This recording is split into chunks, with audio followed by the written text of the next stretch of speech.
nabadgelyo naxariista ilaahay iyo barakooyinkiisu daawadayaal kor ahaaye korkiina ha ahaato kuna soo dhowaada mar kale iyo barnaamijkii sooyaalka taariikhda barnaamijka sooyaalka taariikhda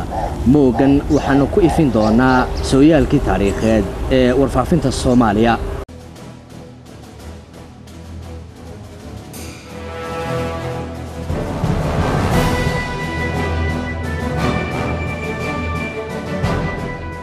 marka يعني جورنالكو وإنه لهذا يعني documentation iyo source adag iyo rabid adag iyo dadka ka shaqeynaya inay ahaadaan dad aaminsan journalismku wuxuu yahay ee wax eebe ama wax ka sheeg oo kaliya ma aha journalism marka يعني arrin kale iyaduna يعني way jirtay يعني waxaa noo timid warqaaddu waxay ka sheegaysay biskoorb baa jiray Soomaaliya marka warqaaddu sidaan u maleynayno marka waxay ka timid Tanzania safaaradda Ruushka oo ay leeyihiin يعني biskoorku waa dad xun waa dad jawaasiisa akhlaaqdii bay ku ciyaarayaan waa dad sidana waa in la iska qabtaa annagu waxba nooguma jiraan warqaad documentation weeye waan soo sawirnay warqaaddii journaalkii baan ku soo saarnay waa la kacay weli lama fariisan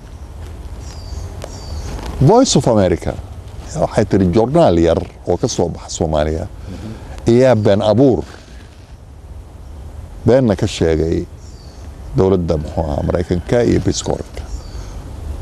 oo wuxuu yiri يعني biskoorku saasayeen kan bay waa journaal shuuciyadda iyo Jamaal Cabdinaasir u shaqeeya annaka waxay noo ahayd guul weyn in Voice of America ay wax naga sheegto kamaanaan xumaan oo ku faraxnay aad iyo aad waa la joogay ninbaa yimid oo arrimaha dibadda ka shaqeeya markaasuu yiri warnimayaw waxaad soo qorteen maalinta dhaweed aad bay u fiicnaan laakiin waxaa laydinka rabaa in aad document runa aad soo saartaan kan waxaa dhici karta inuusan ahayn documentkii runta ah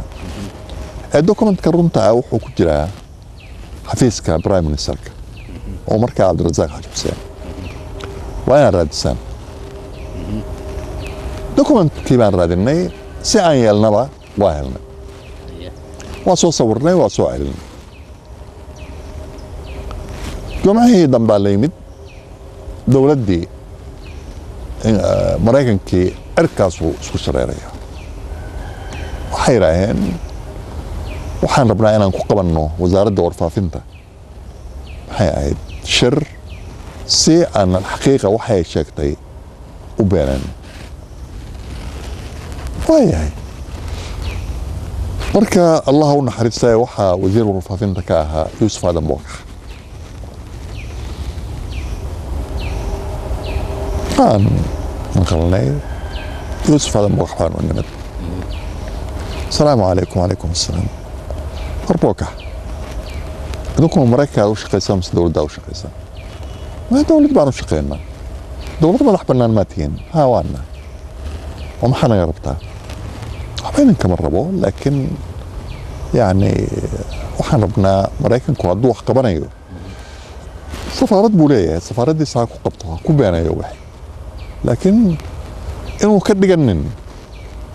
wasaaradda warfaafinta meel isaga u adeegaysa haddii aad saa ka dhigtaan yani waxaan haysanaa documentation dowladdiina ridaya waana ogtihiin waxaan samaynayno marka min fadlak waa kan documentation markuu arkay wuu naxay muu filanin تلفون بودر برايم منستركي وحو يري نياهو ساسا جرت marka Mareykanku ana kuma shaqeeyno Mareykanku meeshooda ha ku samaystaan haddii kale mashaakil baa dhacaya ma anaku taas mowqif waayahay prime ministerkii iyo wasiirka arrimaha dibadda waa lala hadlay maraykankii waxaa la yidhi meeshiina ku samaysta annaku jumcaha meeshaan ka soo saari lahayn jurnaalka axaddii buu ka dhigay marka maraykanku inuu soo saaro qabto muxuu press conference bahalkii aan ka helnay xafiiska prime ministerkana waa noo daabacan yahay waxaana ku saxiixan sergeant shrever oo kennedy walaashii qaba isaguna biskorpska madaxka ah waa documentation adinaa ay wax ka sheegi karayn halkii baa bahalkii lagu soo daayay safiirkii maraykanka oo hadlaya oo le xaqiiqa waxay sheegtay waa been waxay samaysay waa kan waa keer yaa waxaa loo qaybiyey jurnaalkii waxay ku dalacan tahay sergeant shrever ee saxiixiisa meeshii waa ka fashaday oo lagu kala haraa marka journalism dhab ah markaad samaynaysid waa inuu yani saldhig lahaadaa waa inuu wax runa ku salaysanaadaa ma garatay ood haysatid ood u carari kartid haddii ay almuhim yani waxyaaluhu waa badan yihiin alxaqiiqa yani dowrka ay ka ciyaartay muxuu ahaa waagaas dowladduna yani ficlan sida aan sheegayo aadam cabdillah cusmaan allah u naxariistay wuxuu ahaa nin qalbi furan maskax furan madaxweyne runa oo yani aan ahayn madaxweynayaasha africa oo kale laakiin madaxweyne lagu faani karayo haddii ay jiraan madaxweyneyaal lagu faano dowladahoodu ay ku faanaan maanta sida nereeri iyo singapore iyo annaku waa ku faani karnaa aadam cabdillah cusmaan maxaa yeelay wuxuu ahaa nin yani dimuqraatiya nin aad u maskax furan nin aad u dulqaad badan nin yani aan dadka ka hor imanayn yani alashaan waxbuu ka sheegay ama dowladdu wax ka sheegay ama hala xiro ama hala cadaadiyo ama yani wax hala gaadhsiiyo marna kuma ay jiri jirin cabdirasaaqna sida oo kale wuxuu ahaa nin aan yani ka dhacayn oo aaminsan muxuu ahaa dimuqraatinimada marka yani journaalada kale yani ma ay haysanin jirin yani afdheerida ay alxaqiiqa haysatay sida la tribuna oo kale sida equatorial oo kale oo yuusuf dhuxul oo ingiriisiga kusoo bixi jirtay journaallo kale oo carabiya oo badan 3-4 kale way jireen laakiin waa magac oo keliya ee ahaayeen laakiin ma lahayn xoogga alxaqiiqa ay lahayd marka haddii aynu tusaalayaasha u deyno dhinaca siyaasadda waxyaabihii aad ka abaarteen ee wakhtigaa jiray waxaa iyana muhiima bulshadii soomaaliyeed ee markaa jirtay dhinaca arrimaha bulshada iyo ra'yi dhiska iyo aqoonta guud waa daabici jirteen soo maaha aad iyo aad maxaad isticmaali jirteen agabka markaas ay isticmaali jirteen wargeysku ku soo bixi jiray qalabkaad isticmaalaysay wargeyska annagu aan ku soo saari jirnay wuxuu ahaa wargeys gacanta lagu soo saaro maanta oo kale haddii aan joogi lahayn waktigaas yani wacdaraan ridi lahayn run ahaantii yani internet ma jiri jirin mataabic waaweyn ma ay jiri jirin awooddeedana ma aan lahaan jirin inkastoo jornaalku yani circulationkiisu uu gaaray 5,000 muxuu ahaa maxaa la yidhaahdaa 5,000 oo xabadood in lagu iibiyo laakiin awooddaasaa ahayd 10,000 xataa haddaan ka daabici lahayn waa la qaadan lahaa gacanta wuxuu ugu soo bixi jiray waa la isku geegaan jiray madbacaddaas waxay ahayd madbaca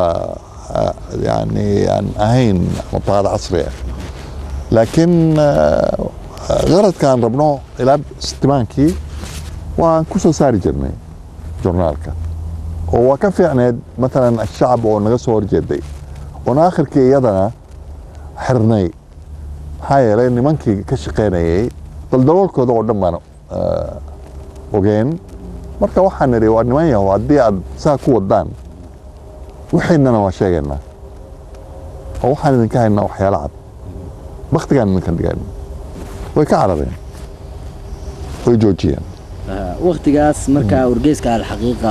ma la xiriiray warbaahin kale adduunka ka jirto oo ma ku tashateen xamar inaad dhaaftaan maya ma aanan lahayn awooddaas ma aanan lahayn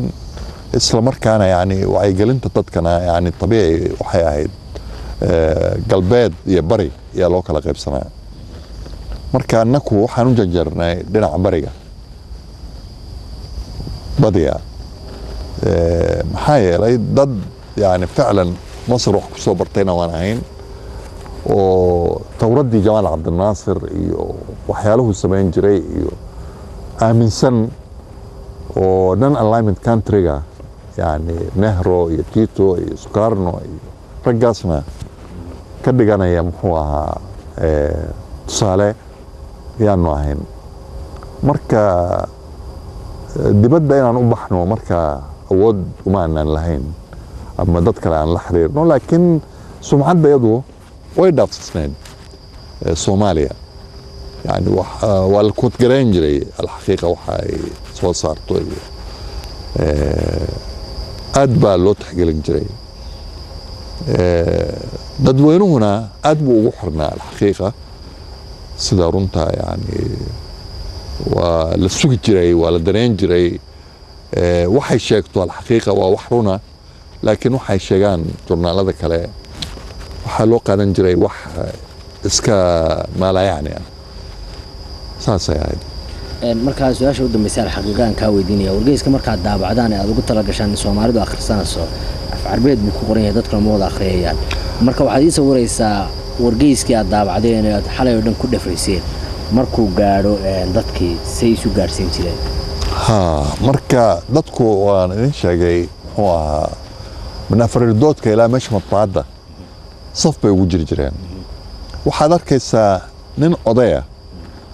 oo reer baadiye ah oo safka ku jira oo jurnaalkii raba inuu iibsado markuu iibsado waxay la aadayaan iskoolka allaahuda ama jamaal cabdinaasir caruurta wax ka dhigata kaasuu adeer waxbuu siinayaa ii akhri bahalkan yani kiibaa u akhriyaya u macneynaya waxaas waxa jurnaalkiisu qaadanaya waa tagaya yani ilaa heerkaasuu gaadsiisnaa jurnaalku ma ahayn yani wax caadi ah marka haddii aynu kusii soconno alxaqiiqa inta aynu kaga gudubno wargeysyadii kale soo baxayay waxaynu maraynay 1960kii Soomaaliya ilaa 70kii marka waxaa soo baxday aakhirkii yani jurnaal la oran jiray bardo soo qori jiray maxamuud jaamac urdoox oo la oran jiray maanta isaguna aad buu afdheeraa laakiin afdheeristiisu waxay ahayd mid yani waxoogaa ka duwan الحقيقة oo kicin yani ku salaysan isku dir ah oo ka faa'iideysiya maaragtay dawladda iyo mucaaradkeeda iyo saas oo kale oo dawladda yani uu ka soo horjeedo taasi waxay keentay yani in yani uu attaagareeyo impersonal yani dadka qaarkood si gaara uu u maago taasina yani waxay keentay maxoogaa maogtahay dadku inay ka didaan dadka saad bulshada u kala qaybinaysidna ma fiicna haddii ay tahay dhinaca loo maro jurnaalku wuu soconayaa wuxuu yeelanayaa maxay ahayd shacbiyad laakiin waa waqti kooban waqtigaa koobanna waa waqtiga aad u tala gashay oo keliya hadduu intikhabaadku ay dhammaadaan cid ku akhrisanaysa ma ay jirto بطبيعة الحال waxaa helay cabdirashiid cali sharmaarke markii dadkaas oo dhan ay yani jaraa'idka iyo muxuu ahaa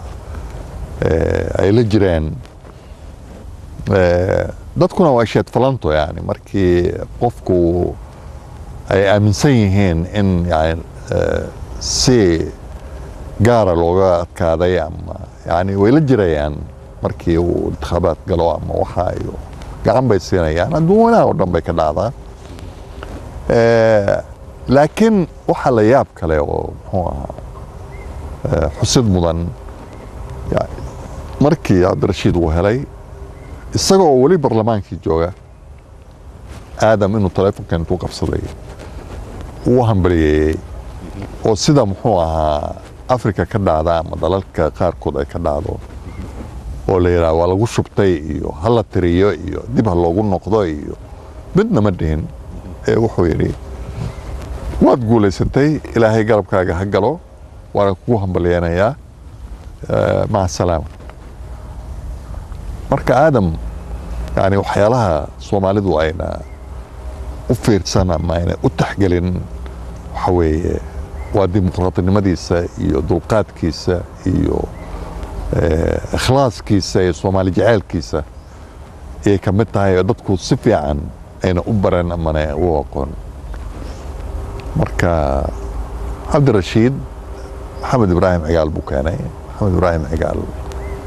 iyo isagu nasiib daro ma ay waarin dilkii cabdirashiid baa yimid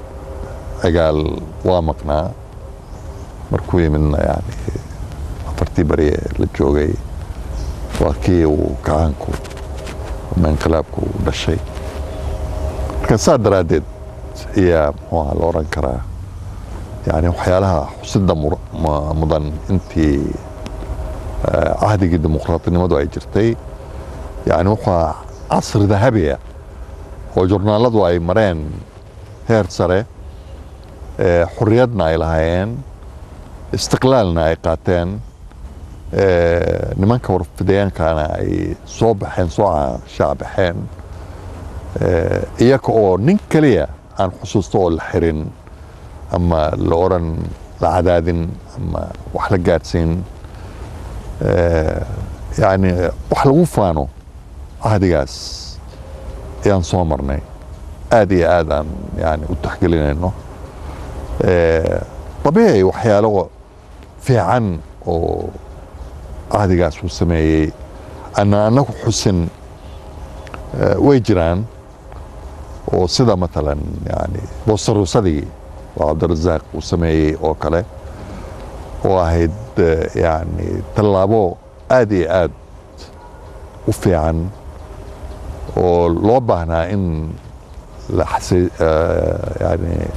hays lagu sameeyo oo la kobciyo oo yani lagu faano oo la yidhaha wallahi dowladdu waxbay qabatay oo wax fiican bay qabatay oo lagu ammaano ma annaan samayn maxaa yeelay ano dhinac baan anaku ka fiirinaynay muxuu ahaa barnaamijkayagu siduu ahaa yani haddii aad dowladda wax ka sheegno ama fiican in jurnaalkii uu cidna iibsanayn uu hoos u dhacayo saa daraaddeed yaa waxyaalaha qaarkood aanaan sheegi jirin inkastay fiican yihiin marka waxyaalo badan oo saas oo kale ayaa iska dhici karaya yani qofka journalistaha yani mabdiciisa ama inuu raaco ama dantiisa danta journaalka inuu fiiriyo